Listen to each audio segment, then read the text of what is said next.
Hello student, myself Pradeep Sejariya and welcome to quick heal chemistry. तो जैसे कि हम लोग केमिकल बॉन्डिंग की स्टडी कर रहे हैं, आज के लेक्चर में मैं बेसिक केमिकल बॉन्डिंग का पार्ट स्टार्ट करने जा रहा हूं और कुछ इंपॉर्टेंट कंसेप्ट भी मैं यहाँ पर डिस्कस करूँगा। तो आइए देखते हैं केमिकल बॉन्डिंग का बेसिक पार्ट किस टाइप से मैं यहाँ पर दे रहा हूँ। तो केमिकल बॉन्डिंग को आखिर किस टाइप से डिस्ट्रीब्यूट किया जाता है, तो टाइप की अगर मैं बात करता हूँ, केमिकल बॉन्ड को मैं दो पार्ट में यहाँ पर डिवाइड कर सकता हूँ। तो पहला जो पार्ट बनेगा इसका, ठीक है, बेसिकली सभी जानते भी होंगे। तो पहला जो पार्ट बनेगा यहाँ पर वो है स्ट्रॉन्ग बॉन्ड का। तो स्ट्रॉन्ग बॉन्ड किस टाइप से डिस्क्राइब किए जाएंगे, ठीक है। और दूसरा पार्ट जो मैं यहाँ पर डिस्क्राइब करूँगा वो होगा वीक बॉन्ड का।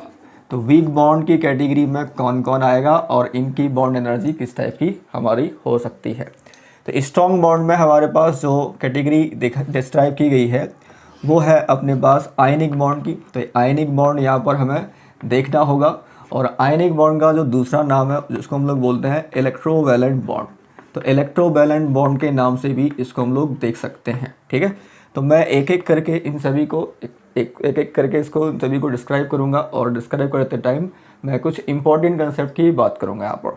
तो दूसरा बॉन्ड होगा यहाँ पर कोवलेंट बॉन्ड का। तो कोवलेंट बॉन्ड में सारी जो पार्ट वैरायटी होती है, कंसेप्ट होते हैं, वो इसमें डिस्कस करूँगा मैं। तीसरा जो पार्ट होगा वो है कोऑर्डिनेट बॉन्ड का। तो कोऑर्डिनेट बॉन्ड किस टाइप से बनेंगे उनको भी मैं यहाँ पर डिस्क्राइब करूँगा। इसका दूसरा नाम भी हम लोग जान सकते हैं जिसका नाम है डेटिव बॉन्ड। तो डेटिव बॉन्ड हमारे पास क्या होगा ये भी हम लोग डिस्क्राइब कर सकते हैं।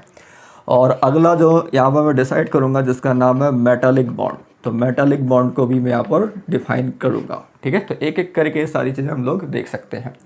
अब मैं बात करूँ तो वीक बॉन्ड में, तो वीक बॉन्ड में दो कैटेगरी यहाँ पर डिफाइन करूँगा मैं एक एक करके। तो यहाँ पर एक अपना वीक बॉन्ड में आएगा हाइड्रोजन बॉन्ड का टाइप। और हाइड्रोजन बॉन्ड में दो पार्ट मुझे डिफाइन करने होंगे। तो दो पार्ट कौन से डिफाइन करने होंगे, एक का नाम होगा इंटरमोलिकुलर हाइड्रोजन बॉन्डिंग। तो एक का नाम इंटरमोलिकुलर हाइड्रोजन बॉन्डिंग और एक का नाम होगा इंट्रामोलिकुलर। तो इंटरमोलिकुलर और इंट्रामोलिकुलर हाइड्रोजन बॉन्डिंग के पार्ट को मैं डिफाइन यहाँ पर करूँगा और कुछ बेसिक प्रॉपर्टी भी यहाँ पर दूंगा। अब मैं बात करता हूँ वीक बॉन्ड में दूसरा टाइप क्या बनेगा जिसका नाम है वान डर वाल फोर्स। तो वान डर वाल फोर्स यहाँ पर हम लोग डिफाइन करेंगे या वान डर वाल बॉन्डिंग भी बोल सकते हैं। इसमें कुछ इंपॉर्टेंट कैटेगरी होंगी जैसे डायपोल फोर्स। तो डीपीडीपी मतलब डायपोल फोर्स, जिसको हम लोग यहाँ पर कीज़म फोर्स के नाम से भी जानेंगे। तो कीज़म फोर्स ये कैसे बनेगा तो इसको भी हम लोग देख लेंगे, ठीक है। और सेकंड बनेगा यहाँ पर सेकंड अपने पास यहाँ पर हो जाएगा डायपोल, ठीक है, इंड्यूस डायपोल फोर्स। इस टाइप से डायपोल इंड्यूस डायपोल फोर्स। तो यहाँ पर मैं इसको डिवाई फोर्स के नाम से जानूँगा। तो डिवाई फोर्स कैसे ये बनेंगे तो इनको भी देख लेंगे। और अगला होगा अपना इंड्यूस डायपोल तो इंड्यूस डायपोल आईडीपी जिसका नाम है, ठीक है। तो इंड्यूस डायपोल को हम लोग लंदन फोर्स, तो लंदन फोर्स और इसको डिस्पर्जन फोर्स के नाम से भी जानते हैं। तो डिस्पर्जन फोर्स, तो London force and dispersion force के नाम से भी इसको जानते हैं। तो इन सभी को हम लोग एक एक करके डिस्कस करेंगे और कैसे आखिर ये बनते हैं इनको भी देखेंगे। अभी मेरा क्लासिफिकेशन इस टाइप से बॉन्डिंग का है। तो अब मैं बात करता हूँ कि ये जो बॉन्ड एनर्जी का वेरिएशन होगा आखिर हमारा ये जो स्ट्रॉन्ग बॉन्ड है इनका, हाइड्रोजन बॉन्डिंग का और वान डर वाल फोर्स का, कहाँ से कहाँ तक के बीच वेरी करेगा, ठीक है। तो ये जो इनका स्ट्रॉन्गर बॉन्ड की जो कैटेगरी का पार्ट है अपर बॉन्ड एनर्जी का, तो मैं लिख सकता हूँ अपर बॉन्ड एनर्जी यहाँ पर ग्रेटर देन 42 किलो जूल पर मोल की रेंज की रहेगी यहाँ पर, ठीक है, इस टाइप से।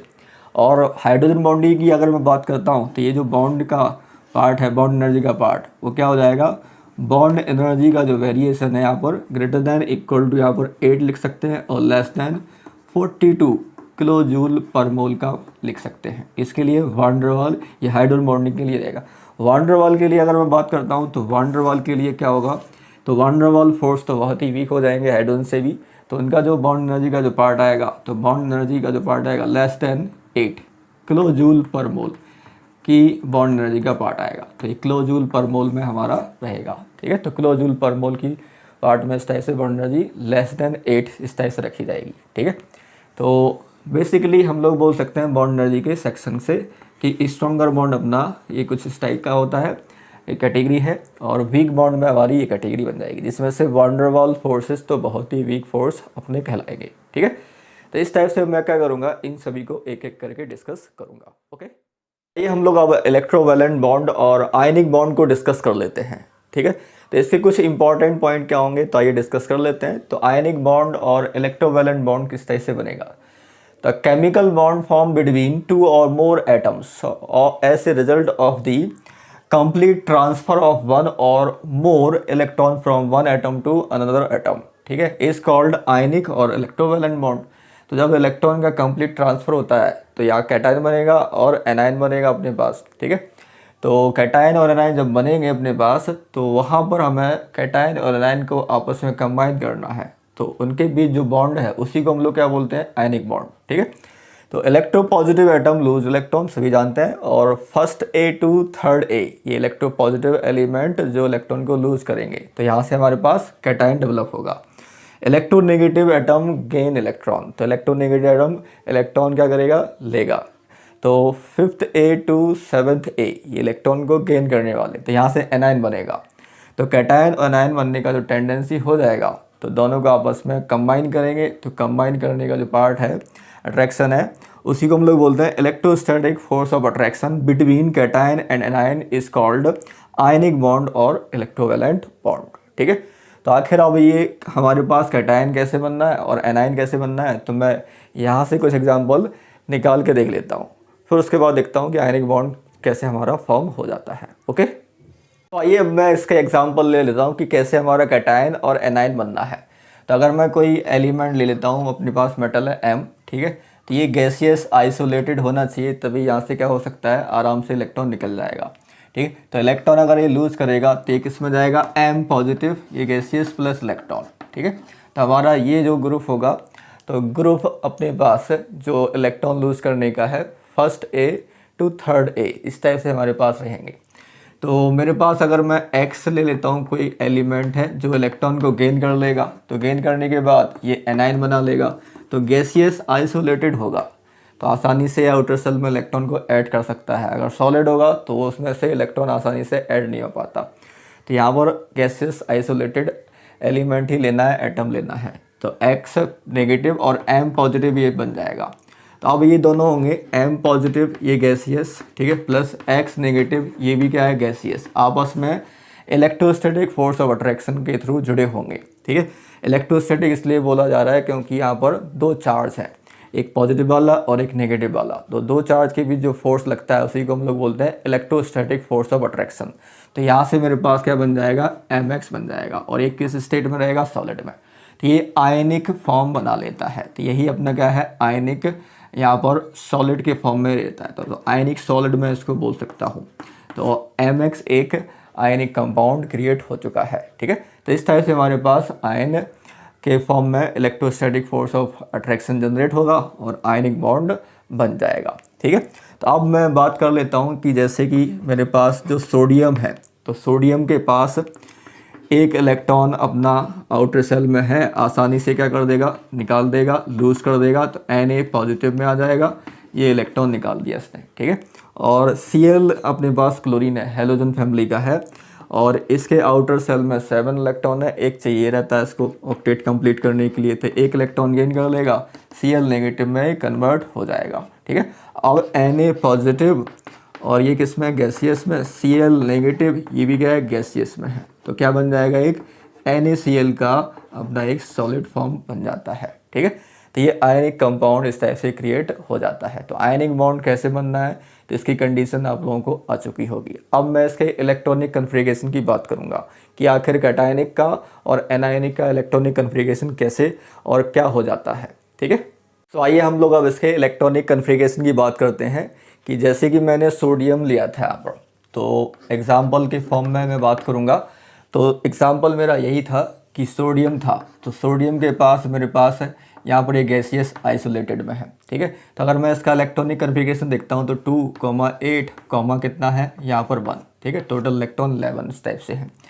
और जैसे ये क्या करता है, Na पॉजिटिव में जाता है, तो यहाँ पर 2,8 इस टाइप से हो जाता है, और एक इलेक्ट्रॉन इसने लूज़ कर दिया, मतलब माइनस मैंने एक इलेक्ट्रॉन यहाँ पर कर दिया इस टाइप से। प्लस इलेक्ट्रॉन भी लिख सकते हैं, कोई दिक्कत नहीं है, ठीक है। और अगर मैं यहाँ पर Cl की बात करता हूँ, क्लोरीन की बात करता हूँ, तो क्लोरीन में क्या होगा तो 2,8, ठीक है, कॉमा यहाँ पर कितना होगा 7, ठीक है। अब देखें यहाँ पर ये क्या कर लेगा, एक इलेक्ट्रॉन यहाँ पर ऐड कर लेगा, तो मैंने प्लस इलेक्ट्रॉन यहाँ पर लिख दिया, तो ये किस में चला जाएगा, Cl नेगेटिव गैसियस में चला जाएगा। तो इलेक्ट्रॉनिक कन्फिग्रेशन यहाँ पर एनाइन का कितना होगा 2,8,8, ठीक है। अब देखें ये जो कन्फिग्रेशन है अपने पास आयन का, यहाँ पर ये इनर्ट गैस को फॉलो करता है, तो ये इनर्ट गैस कन्फिग्रेशन है। तो इनर्ट का जो गैस है उसका कन्फिग्रेशन है, तो इनर्ट गैस का कन्फिग्रेशन ये यहाँ पर बन गया। तो इनर्ट गैस कन्फिग्रेशन जब बन जाता है तो ये काफ़ी स्टेबल है यहाँ पर, मतलब ये दोनों आपस में कंबाइन करके आयनिक फॉर्मेशन दे देते हैं। तो यहाँ पर Na पॉजिटिव 2,8 का, और ये फोर्स ऑफ अट्रैक्शन का साइन मैंने शो कर दिया, Cl नेगेटिव 2,8,8 का आपस में मिलके NaCl का फॉर्मेशन इस टाइप से कर देते हैं, ठीक है। तो इलेक्ट्रोस्टैटिक फोर्स ऑफ अट्रैक्शन दोनों के बीच बनता है। तो नेसेसरी कंडीशन यहाँ पर कुछ इस टाइप की बन जाती है कि जब आयन बनेंगे तो कहीं ना कहीं वो इनर्ट गैस कन्फिग्रेशन गेन करेगा और अपना इलेक्ट्रोस्टैटिक फोर्स ऑफ अट्रैक्शन के थ्रू कनेक्टेड होगा, तो आयनिक बॉन्ड यहाँ पर बनेगा, ठीक है। तो अब मैं एक और एग्जांपल लेने जा रहा हूँ और फिर मैं उसमें देखूंगा कि आखिर इसका इलेक्ट्रॉनिक कन्फिग्रेशन कितना और क्या हो गया है, ठीक है। तो आइए मैं इसको देखता हूँ कि इलेक्ट्रॉनिक कन्फिग्रेशन क्या बनेगा। तो जैसे कि मेरे पास मैग्नीशियम का पार्ट है, अब मेरे पास तो मैग्नीशियम का पार्ट किस टाइप से बनेगा, तो आइए देख लेते हैं। तो एग्जाम्पल जैसे कि मेरे पास है मैग्नीशियम का, तो मैग्नीशियम में Mg में 2,8,2 है इस टाइप से, ठीक है। अब अगर मैं यहाँ पर इससे 2 इलेक्ट्रॉन निकालता हूँ, तो 2 इलेक्ट्रॉन जब निकलेंगे तो मैंने क्या कर दिया, ये -2 इलेक्ट्रॉन कर दिया, तो Mg किस में जाएगा 2 पॉजिटिव में चला जाएगा, तो 2,8 ये इसका इलेक्ट्रॉनिक कन्फिग्रेशन बन जाएगा यहाँ पर, ठीक है। और अगर मैं यहाँ पर हेलोजन ले लेता हूँ Cl का पार्ट, तो Cl क्या करेगा, Cl एक इलेक्ट्रॉन लेना चाहता है क्योंकि ये क्या है, ये तो गैसियस है, गैसियस ही होना चाहिए हमेशा। तो ये क्या करेगा, इलेक्ट्रॉन लेगा, तो एक इलेक्ट्रॉन जो रहेगा डिस्ट्रीब्यूट हो गई 2 इलेक्ट्रॉन में से, एक इलेक्ट्रॉन यहाँ पर जा रहा है तो ये किस में चला जाएगा, Cl नेगेटिव में चला जाएगा। तो ये 2,8,7 है और यहाँ पर 2,8,8 हो जाएगा।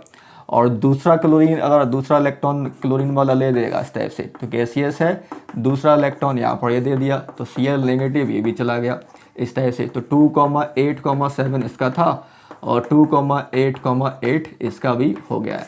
तो ये अपने पास इनर्ट गैस का पार्ट बन चुका है। तो अब फोर्स ऑफ अट्रैक्शन किन के बीच लगेगा, तो मैग्नीशियम 2 पॉजिटिव था, किसके बीच फोर्स लगेगा, एक Cl नेगेटिव यहाँ से जनरेट हुआ और एक Cl नेगेटिव यहाँ से जनरेट हुआ, तो इनके बीच जो फोर्स ऑफ अट्रैक्शन यहाँ पर अपना जनरेटेड होगा, जिससे कि मेरे पास क्या फॉर्मेशन हो जाएगा, Mg और 2 क्लोरीन है तो Cl2 का फॉर्मेशन इस टाइप से हमारा हो जाता है।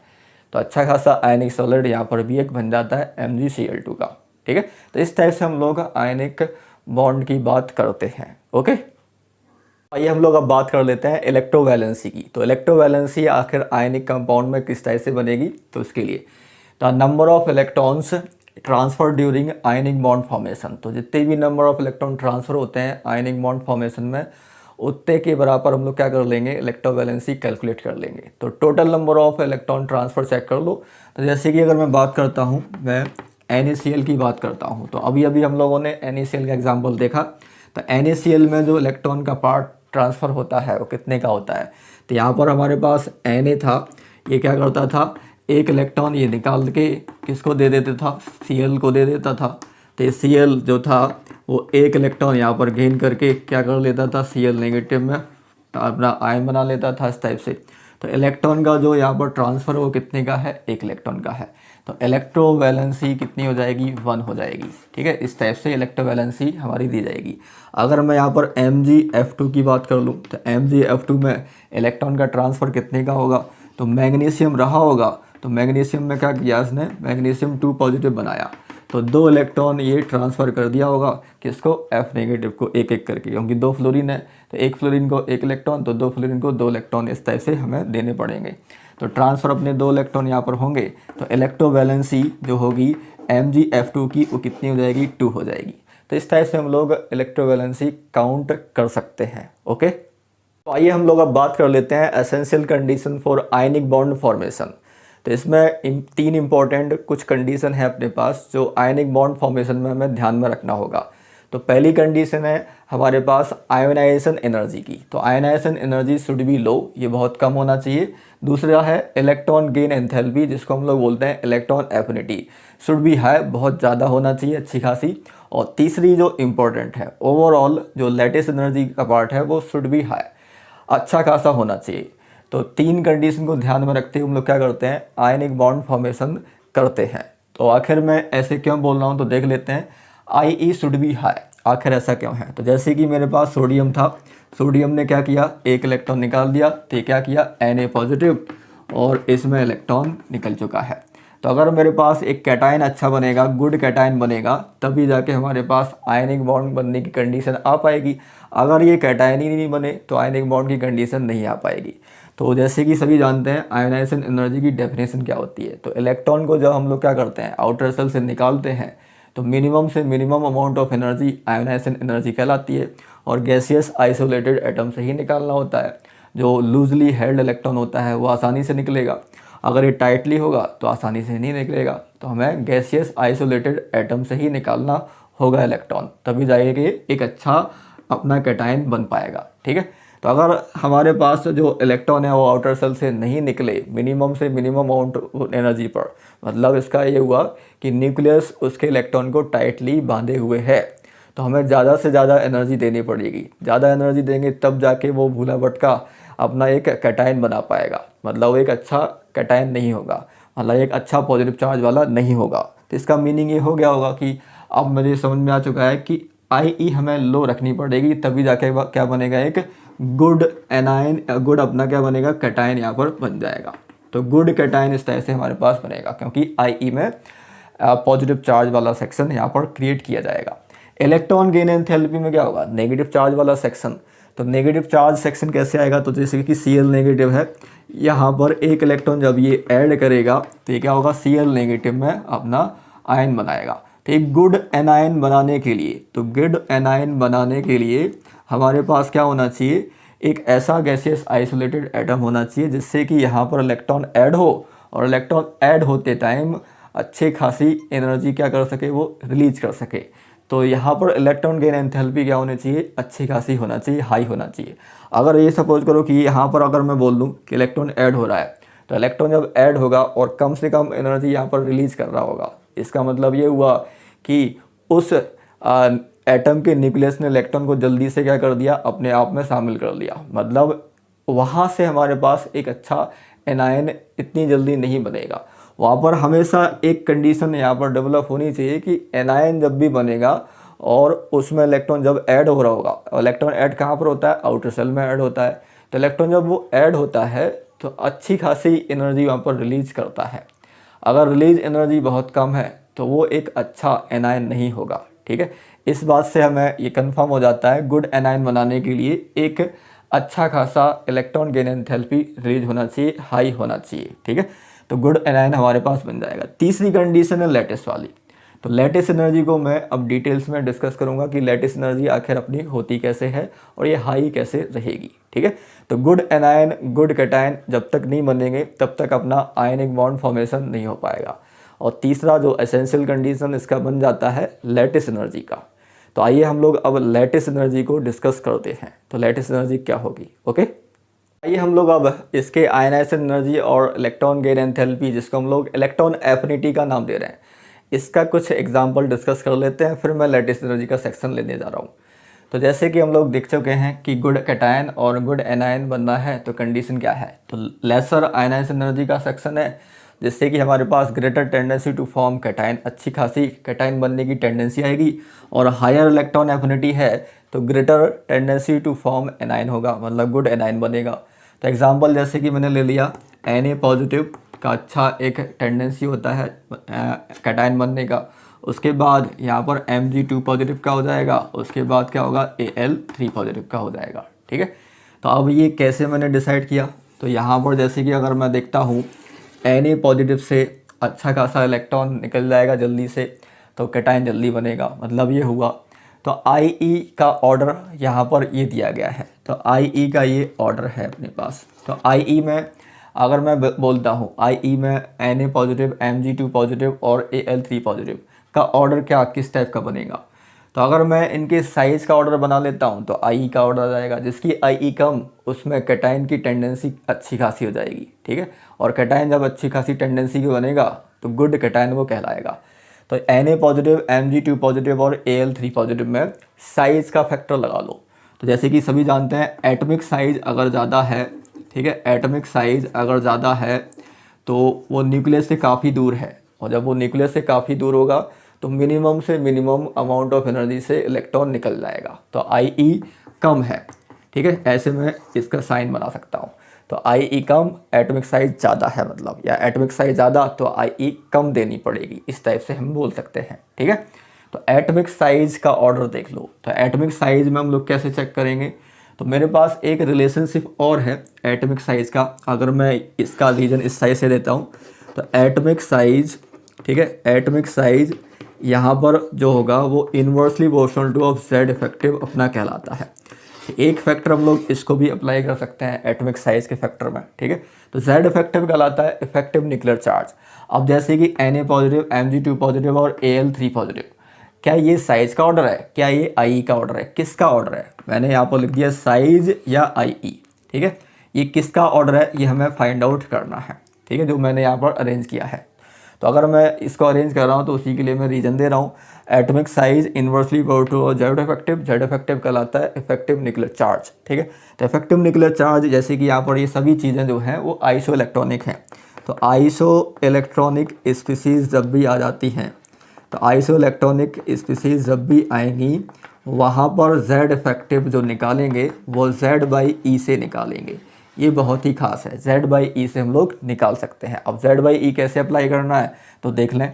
तो Na पॉजिटिव है, Mg2 पॉजिटिव है और Al3 पॉजिटिव है, इस टाइप से मेरे पास है। टोटल नंबर ऑफ इलेक्ट्रॉन, पहले Z की बात करें तो Z अपना एटॉमिक नंबर है, इसको हम लोग बोलते हैं एटॉमिक नंबर, और E यहाँ पर क्या है, इलेक्ट्रॉन है, टोटल नंबर ऑफ इलेक्ट्रॉन। तो Z एटॉमिक नंबर सोडियम का 11 होता है, ये 12 है और ये क्या है 13 है। सभी में नंबर ऑफ इलेक्ट्रॉन कितने होंगे, 10 होंगे। तो Z इफेक्टिव की बात मैं करता हूँ तो Z इफेक्टिव कितना हो जाएगा 1.1 इसमें, क्योंकि डिवाइड करेंगे तो इसमें 1.2 और इसमें क्या होगा 1.3। तो Z इफेक्टिव एल्यूमिनियम 3 पॉजिटिव का क्या है सबसे हाई है। तो जिसका Z इफेक्टिव ज़्यादा उसमें एटॉमिक साइज़ क्या हो जाता है कम। अब जिसका एटॉमिक साइज़ कम है, ठीक है, साइज़ कम है तो Ie क्या होगी ज़्यादा हो जाएगी। तो साइज़ कम है, साइज़ किसका कम है तो देख लेते हैं। तो Z इफेक्टिव इसका ज़्यादा है तो इसका एटॉमिक साइज़ क्या है कम है। जब इसका साइज़ कम है तो ये न्यूक्लियस के पास में इलेक्ट्रॉन आ जाएगा, Ie हमें ज़्यादा सप्लाई करनी पड़ेगी। तो मतलब ये गुड कैटायन नहीं है, ये क्या है एक गुड अपना गुड कैटायन ये वाला बनेगा, और अपना ये क्या होगा ख़राब सा कैटायन बन जाएगा। मतलब गुड कैटायन मतलब ये होगा, तो मैं बोल सकता हूँ गुड कैटायन यहाँ पर ये बन जाएगा, ठीक है, इस टाइप से। और जैसे कि मैं बोल सकता हूँ तो यहाँ पर जैसे कि Al3 पॉजिटिव का साइज़ क्या है यहाँ पर सबसे छोटा है, तो साइज़ का जो पार्ट इस टाइप से हमारा होगा। तो इस साइज़ का पार्ट छोटा है तो स्मॉल साइज़ मैं बोल सकता हूँ। स्मॉल साइज़ की वजह से ऐसा हुआ है, न्यूक्लियस के पास में चला गया, और जब न्यूक्लियस के पास में चला जाएगा तो इसकी Ie क्या हो जाएगी अपने पास बढ़ जाएगी। जब Ie बढ़ जाएगी तो कंडीशन हमारी फेल हो जाएगी, लेसर Ie होना चाहिए तभी greater tendency to form cation होगा। तो बात समझ में आ गई होगी कि ये किसका ऑर्डर बन के आ गया है। तो अब मुझे समझ में आ गया कि यहाँ पर Na पॉजिटिव, Mg2 पॉजिटिव और Al3 पॉजिटिव में, ठीक है। तो Al3 पॉजिटिव में अपना आयोनाइजेशन एनर्जी क्या है सबसे ज़्यादा है, ठीक है। जब आयोनाइजेशन एनर्जी सबसे ज़्यादा है तो इसका जो आयोनाइजेशन एनर्जी सबसे ज़्यादा है तो इसका गुड कैटायन अपना नहीं बनेगा, स्मॉल साइज इसका रहेगा और एक ख़राब सा कैटायन बनेगा। तो ग्रेटर टेंडेंसी किसकी होगी इसकी, ठीक है। तो ये हमारे पास आ चुका है। तो अब मैं बोल सकता हूँ कि यहाँ पर Na पॉजिटिव का Z इफेक्टिव 1.1 है, सबसे कम है। तो जिसका Z इफेक्टिव सबसे कम उसका एटॉमिक साइज़ क्या होगा ज़्यादा। तो ये मेरे पास क्या है साइज़ का ऑर्डर निकल के आ गया। तो Na पॉजिटिव का साइज ज़्यादा, फिर Mg2 पॉजिटिव का, फिर Al3 पॉजिटिव का साइज इस टाइप से आ जाएगा। ठीक है, ये क्लियर। अब तो बात ये हो चुकी है कि ठीक है, मैंने ये बात दे दी किसके लिए, लेसर आयनाइजेशन एनर्जी के लिए। ठीक है, अब मैं बात कर रहा हूँ कि हायर इलेक्ट्रॉन एफिनिटी अगर है तो greater tendency to form anion किस टाइप से होगा। तो आइए इसकी भी बात कर लेते हैं, ये कैसे बनेगा। तो मैं यहाँ पर अगला सेक्शन इसका ही लेने जा रहा हूँ। तो जैसे कि मैंने यहाँ पर ले लिया हायर इलेक्ट्रॉन एफिनिटी, ये मेरे पास है हायर इलेक्ट्रॉन एफिनिटी, तो ग्रेटर टेंडेंसी टू फॉर्म क्या होना चाहिए, एनायन होना चाहिए। तो कैसे होगा, तो अच्छी खासी जो इलेक्ट्रॉन एफिनिटी होती है हैलोजन फैमिली में, अगर मैं एग्जांपल लेता हूँ तो इलेक्ट्रॉन एफिनिटी किसकी होती है, सभी जानते हैं। यहाँ पर इलेक्ट्रोनेगेटिविटी तो फ्लोरीन की ज़्यादा होती है, लेकिन इलेक्ट्रॉन एफिनिटी की जब बात कर लेते हैं तो Cl की अपनी काफ़ी अच्छी खासी इलेक्ट्रॉन एफिनिटी होती है, उसके बाद F नेगेटिव, फिर Br नेगेटिव और लास्ट में क्या आ जाता है, I नेगेटिव। तो मतलब अगर मैं बोलता हूँ जो हैलोजन है उसमें क्लोरीन का इलेक्ट्रॉन एफिनिटी अच्छा होता है ना, इलेक्ट्रॉन एफिनिटी ऑफ क्लोरीन अच्छा होगा किससे, इलेक्ट्रॉन एफिनिटी ऑफ फ्लोरीन से।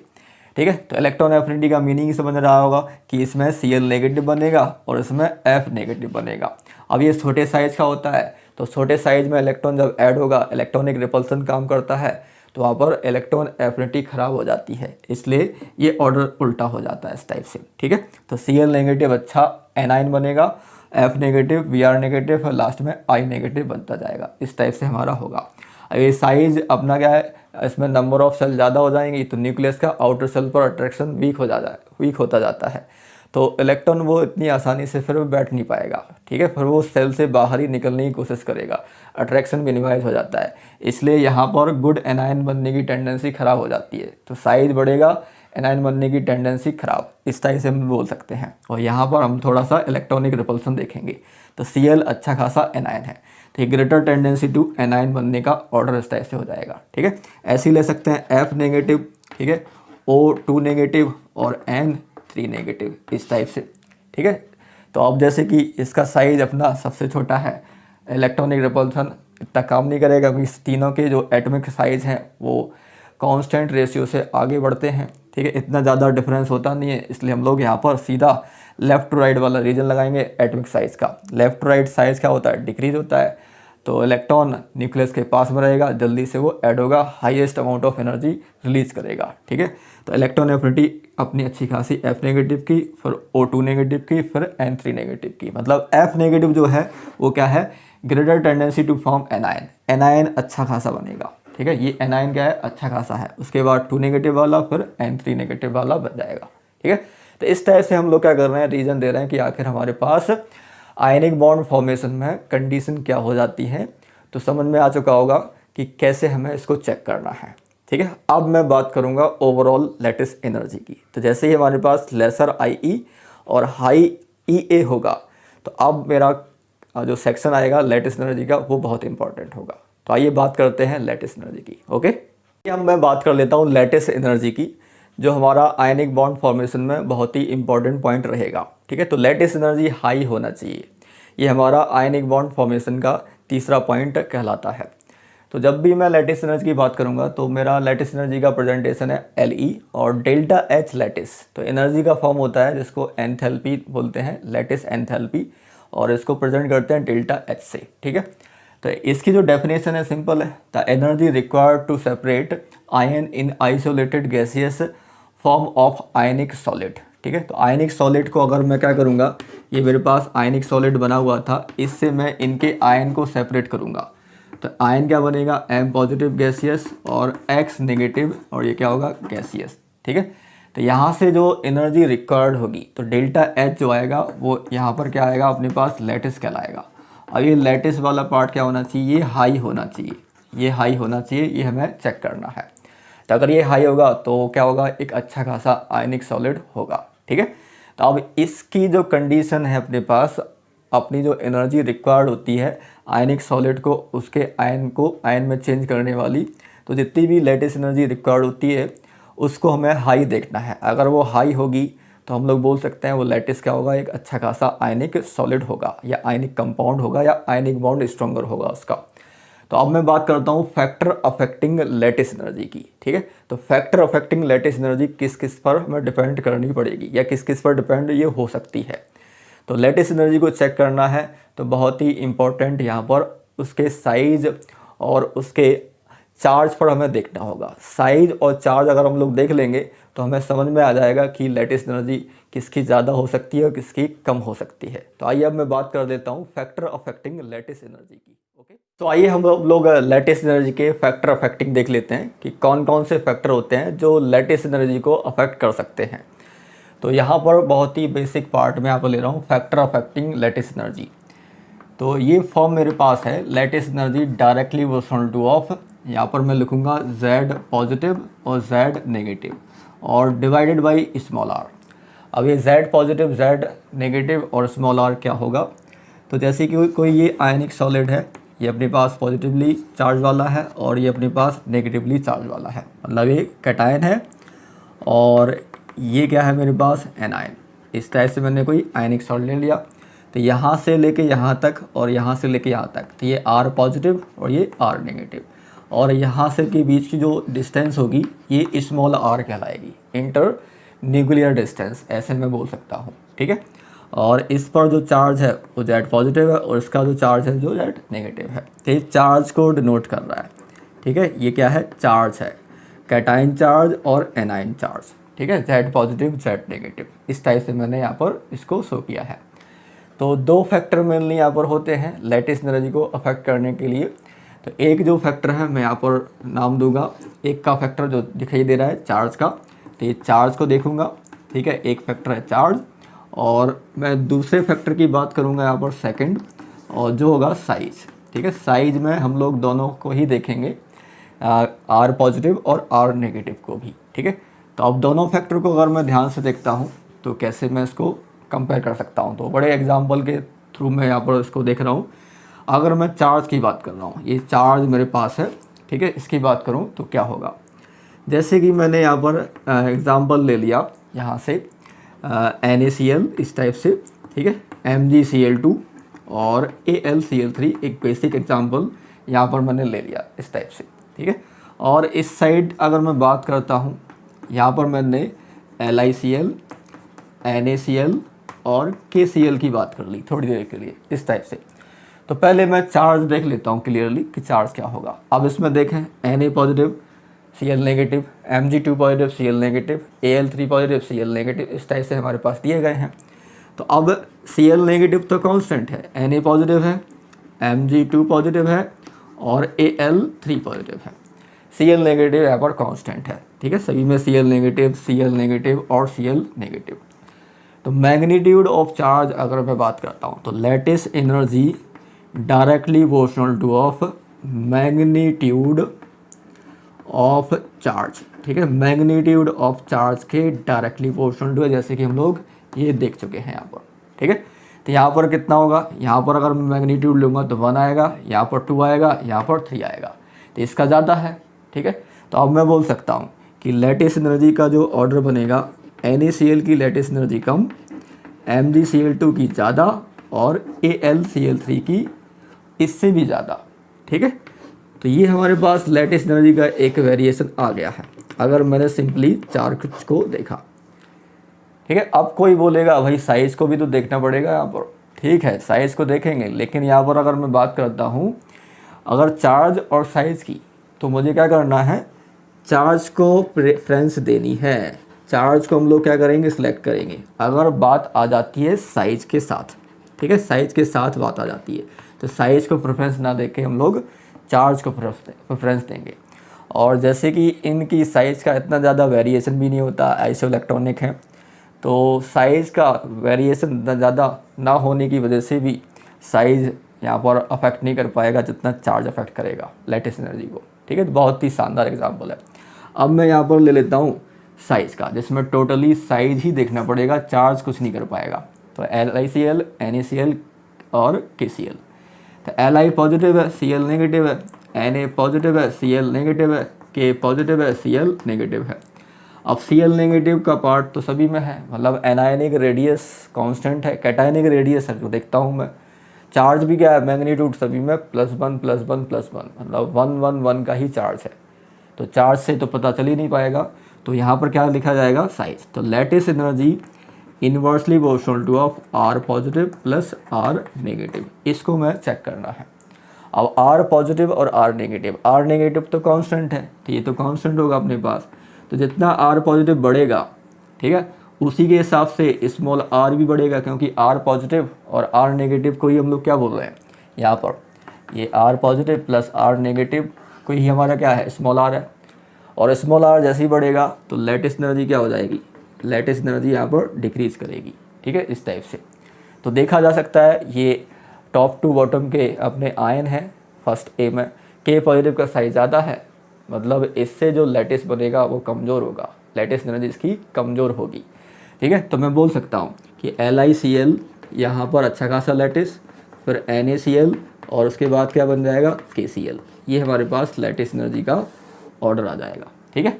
तो ये लेटिस एनर्जी है Le, इसको बोलेंगे लेटिस एनर्जी का ऑर्डर है, और ये भी क्या है, लेटिस एनर्जी का ऑर्डर है। तो आई थिंक ये पार्ट सभी को क्लियर हो गया होगा कि आखिर मैं लेटिस एनर्जी का वेरिएशन कैसे दे रहा हूँ, ठीक है।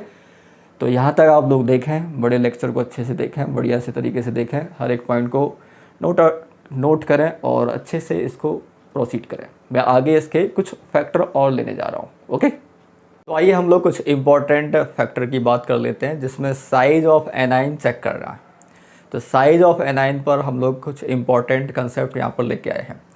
तो जैसे कि साइज ऑफ एनाइन में मैंने स्मॉल एनाइन और लार्ज एनाइन यहाँ पर अरेंज किया है। तो small A9 H negative, OH negative, F negative, Cl negative और O2 नेगेटिव, ठीक है। तो इसको मैं थोड़ा सा ट्रिक फॉर्म में लिख रहा हूँ। तो यहाँ पर ये होगा गरीब वाला पार्ट, तो ये गरीब है, ठीक है, छोटा पार्ट, इस टाइप से बोलूँगा, छोटा एनाइन।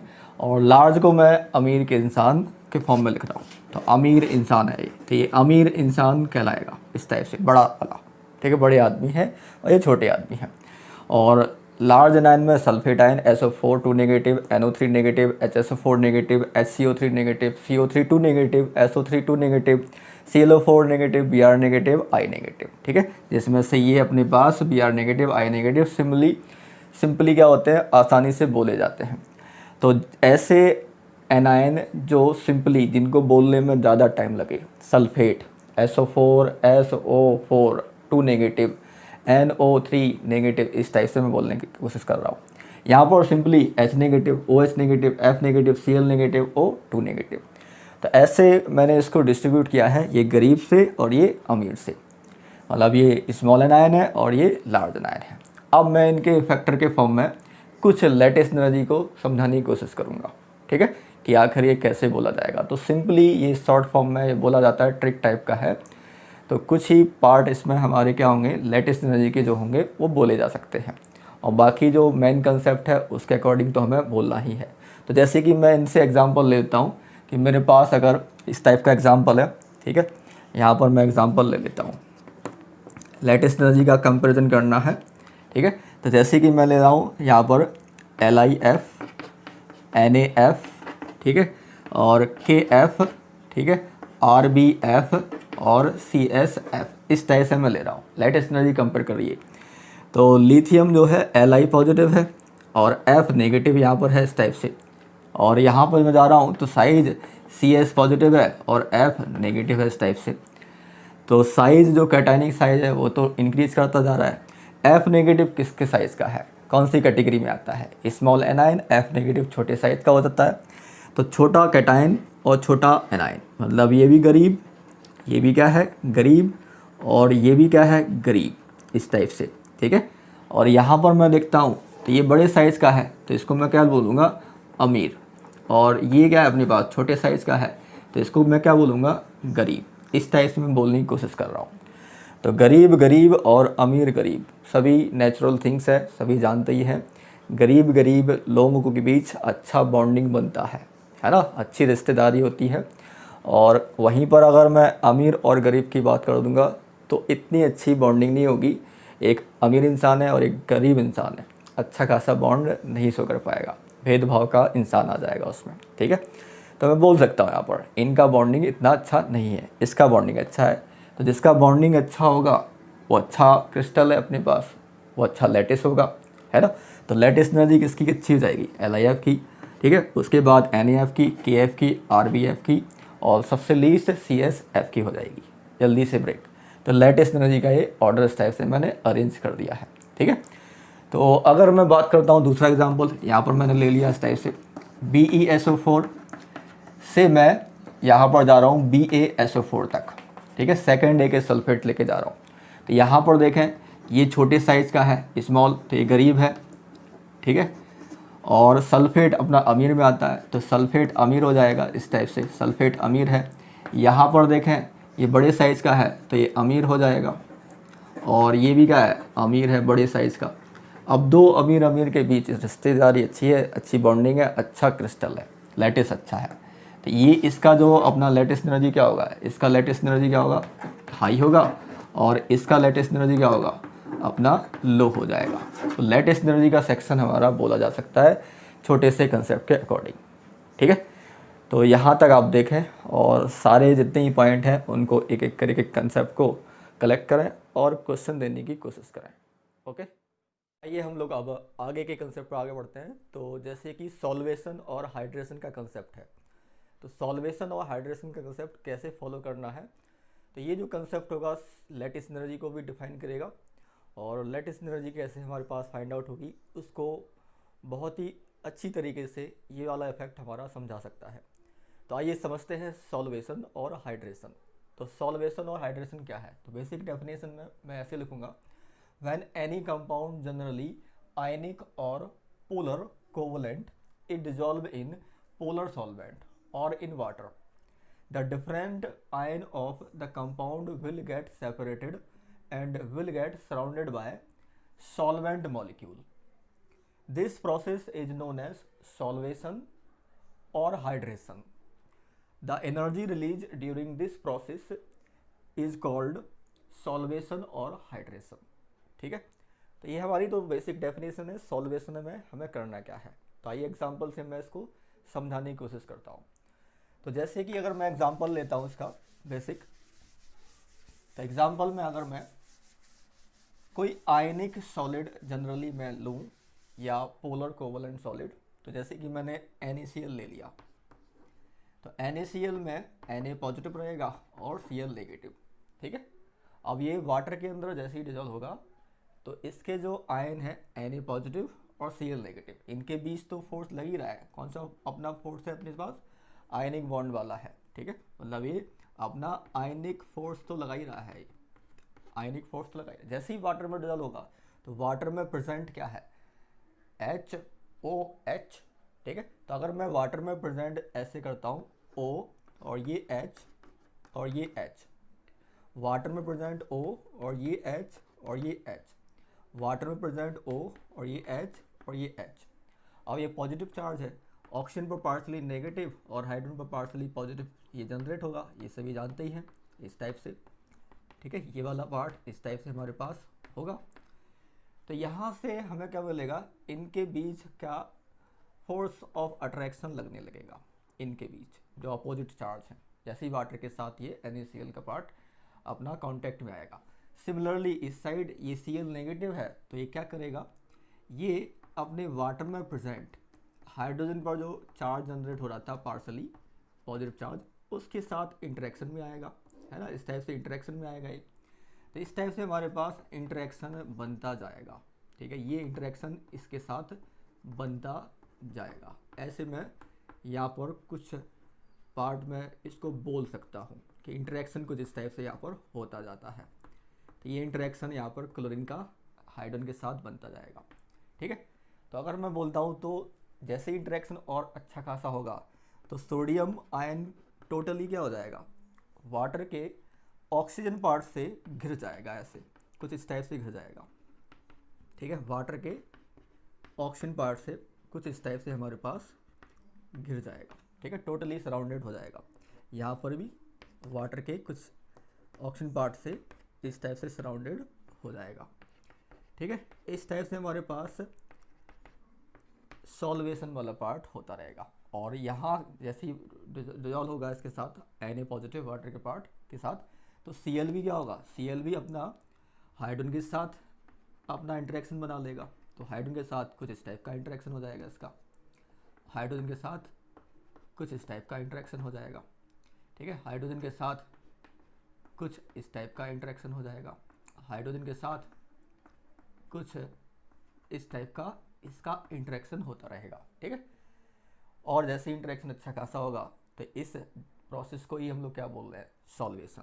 तो ये प्रोसेस जो कहलाती है इसकी हम लोग क्या बोल रहे हैं, सॉल्वेशन और हाइड्रेशन, सॉल्वेशन और हाइड्रेशन, ठीक है, इसी प्रोसेस को बोल रहे हैं। और जितना ज़्यादा अच्छा खासा इंटरेक्शन होगा, जितनी ज़्यादा एनर्जी रिलीज है, उसी एनर्जी रिलीज को हम लोग क्या बोलते हैं, सॉल्वेशन एनर्जी और हाइड्रेशन एनर्जी, ठीक है।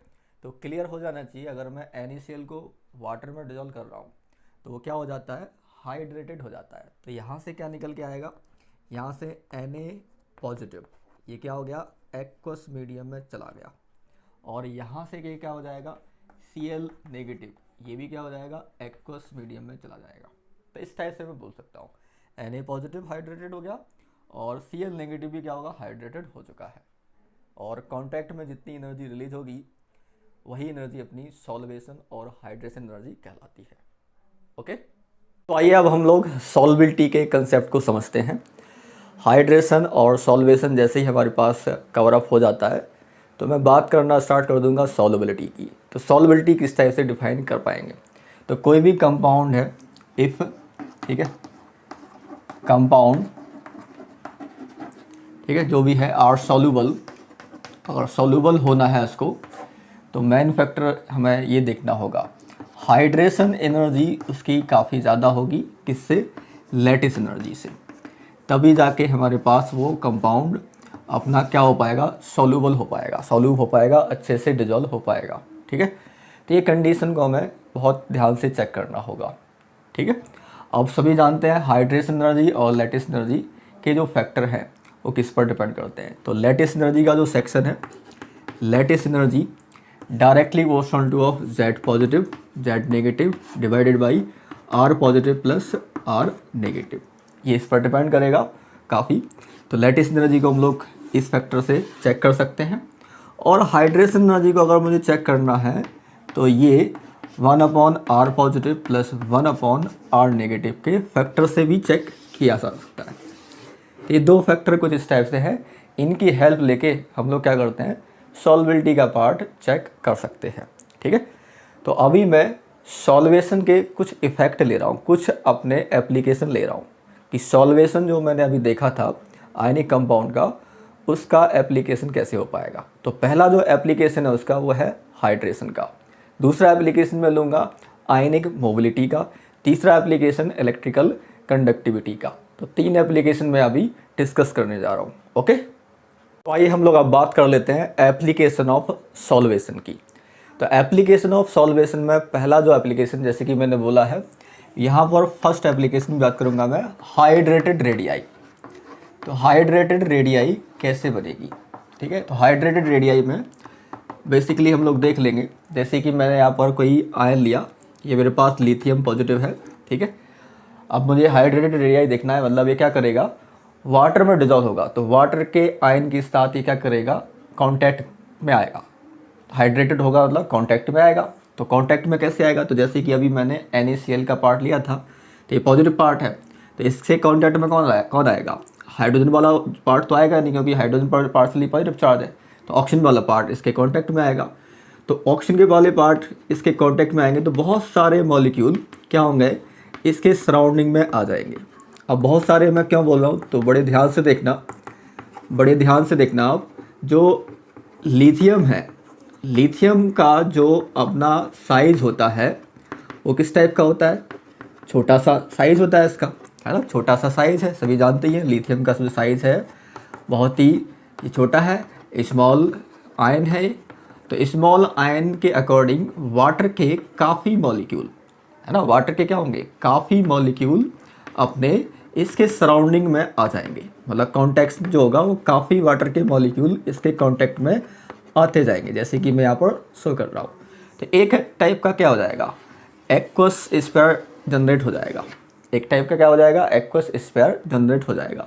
तो ये जो लिथियम है ये क्या हो गया, हाइड्रेटेड हो गया। तो यहाँ से जितना भी वो चार्ज डेंसिटी कवर अप करेगा वाटर के साथ, है ना, मतलब वो क्या हुआ, ज़्यादा से ज़्यादा हाइड्रेटेड हुआ।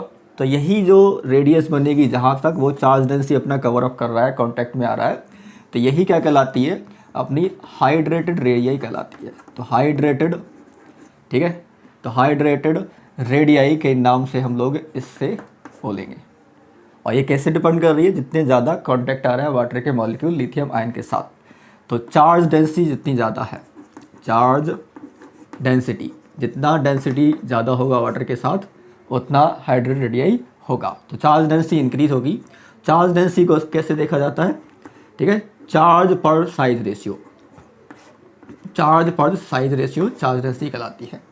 इस टाइप से मैं बोलूँगा, ठीक है। तो चार्ज डेंसिटी जितनी ज़्यादा होगी हाइड्रेटेड रेडियाई उतनी ज़्यादा होती जाएगी, इस टाइप से मैं बोल सकता हूँ। अब जितना छोटा कैटायन होगा, ये आयन होगा, उतनी ही ज़्यादा चार्ज डेंसिटी बढ़ पाएगी। अगर बड़ा सा आयन ले लें तो वाटर के काफ़ी कम मॉलिक्यूल कांटेक्ट में आ पाएंगे, है ना। तो यहाँ पर मुझे देखना होगा, अगर मैं साइज़ की बात करता हूँ तो size in gas phase, size in gas phase inversely proportional to क्या हो जाएगा, size in aqueous phase, aqueous phase, ऐसे मैं बोलूँगा, है ना। गैस फेस का साइज और एक्वस फेस का साइज आपस में इन्वर्स हो जाएगा।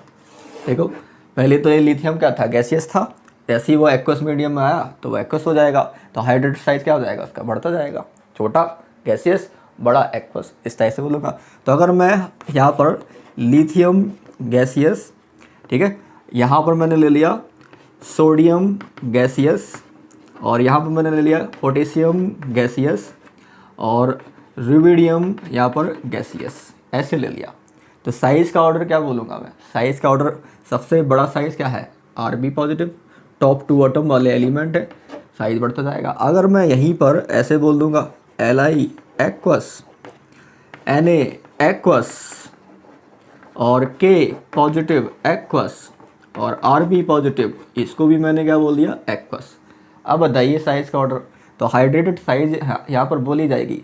अब इसका साइज़ क्या हो जाएगा, ज़्यादा हो जाएगा, क्यों, क्योंकि ये हाइड्रेटेड साइज़ का ऑर्डर है। तो ये हाइड्रेटेड साइज़ बन गई, ठीक है। कौन सी साइज़ है ये, हाइड्रेटेड रेडियाई, ये हाइड्रेटेड रेडियाई यहाँ पर बनती जाएगी। तो ऐसे मैं बोल सकता हूँ।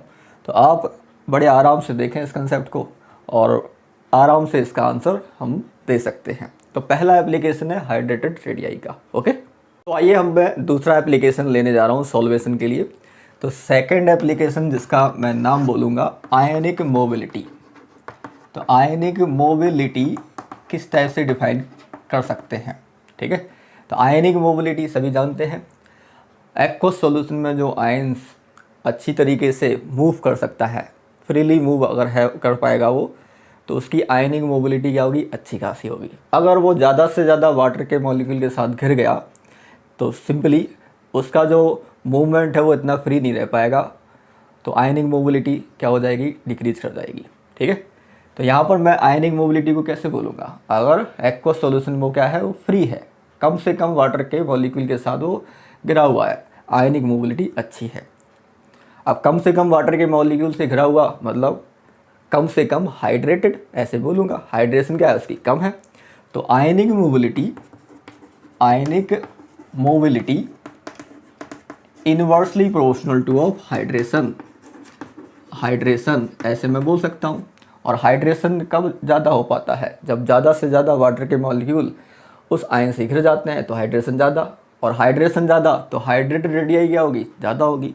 तो मैं ऐसे भी लिख सकता हूँ, हाइड्रेशन क्या होगा, हाइड्रेशन ज़्यादा है मतलब हाइड्रेटेड रेडियाई अच्छी खासी बनेगी, हाइड्रेटेड रेडियाई अच्छी खासी बनेगी। और हाइड्रेटेड रेडियाई जिसकी अच्छी खासी बनेगी, तो हाइड्रेशन मतलब ज़्यादा है, ज़्यादा से ज़्यादा वाटर के मॉलिक्यूल उसको घेर के खड़े हुए हैं, तो उसका मूवमेंट फिर ज़्यादा नहीं हो पाएगा, आयनिक मोबिलिटी डिक्रीज कर जाएगी। इसलिए मैंने ये यहाँ पर इन्वर्सली का पार्ट इसमें बोला है, ठीक है। तो अब एग्जाम्पल जैसे कि अभी देख चुके हैं, लिथियम पॉजिटिव ये एक्वस, ठीक है, सोडियम पॉजिटिव ये एक्वस, पोटेशियम पॉजिटिव और ये भी क्या है, एक्वस।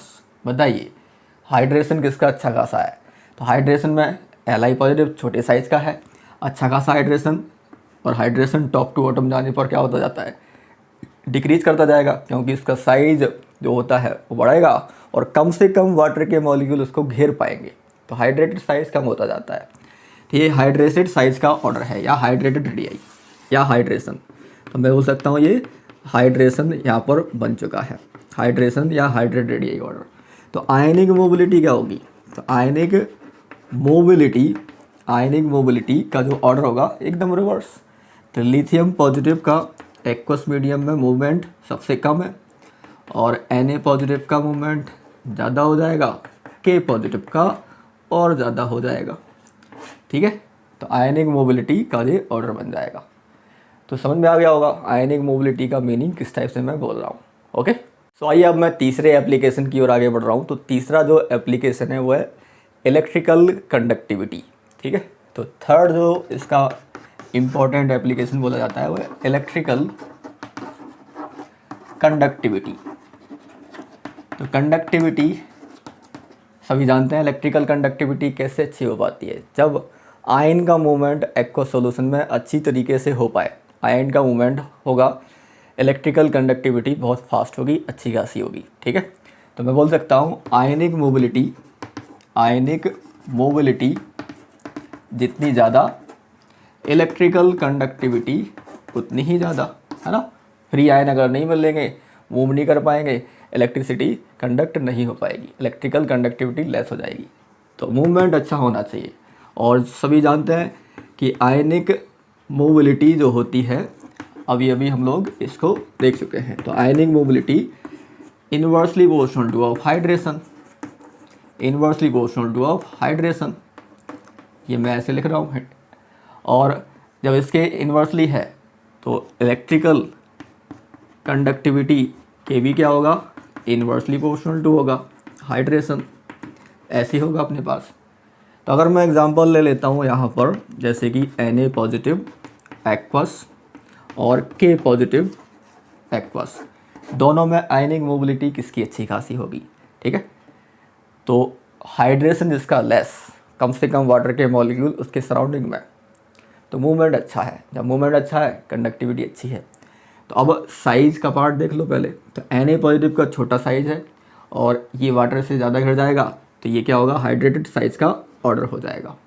ठीक है, और हाइड्रेटेड साइज़ का ऑर्डर है तो आयनिक मोबिलिटी का ऑर्डर क्या हो जाएगा, आयनिक मोबिलिटी का जो ऑर्डर होगा, Na पॉजिटिव की आयनिक मोबिलिटी क्या होगी, कम, और K पॉजिटिव की आयनिक मोबिलिटी क्या होगी, अच्छी।